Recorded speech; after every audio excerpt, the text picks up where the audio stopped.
கால பைரவாய ஆவாக யாமி ஆவாக யாமி ஆவாக யாமி அப்படின்னு அந்த விளக்க பார்த்து சொல்லுங்க. அப்போ அங்க வந்து அவர் உட்காந்துருவாரு.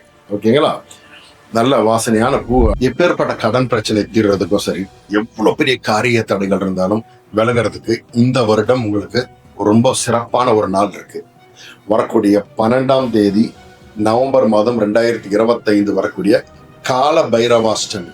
இன்னைக்கு நான் சொல்லக்கூடிய செயல் செய்யுங்க, கண்டிப்பா உங்க வாழ்க்கை மாறும். காசியில ஒரு முறை பாத்தீங்கன்னா, அங்க ஒருத்தன் வாழ்ந்துட்டு இருந்தான். அந்த காசிலேயே வாழ்ந்துட்டு இருக்கிறவன் கடவுள் நம்பிக்கைலாம் அந்த அளவுக்கு கிடையாது. வாழறது காசியான நம்பிக்கை இல்லை. அவன் என்ன பண்ணுவான்னா, எக்கச்சக்கமா கடன் வாங்குவான். எவனுக்கு பணத்தை திருப்பி தர மாட்டான். ஆனா அவனை நம்பி எல்லாரும் கொடுப்பாங்க.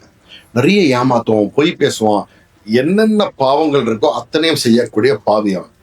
வாழ்நாள் ஃபுல்லா அப்படியே வாழ்ந்தவன் கடைசி காலத்துல திடீர் என்ன ஆகுதுன்னா, அவன் மரணத்தை பார்க்கறான். மரணம் வரக்கூடிய நேரம் வரும்போது அவனுக்கு தெரியுது இப்ப நம்ம இறக்க போறோம்னு.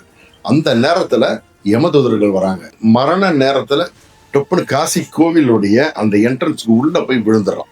விழுந்தவொடனே ஈஸ்வரா என்னை காப்பாத்து அப்படின்னு ஒரு செகண்ட் சொன்ன உடனே அந்த இவனுக்கு முன்னாடி காலபைரவர் வந்து நிற்கிறார். ஏன்னா காலபைரவர் தான் காசியுடைய காவல் தெய்வம்.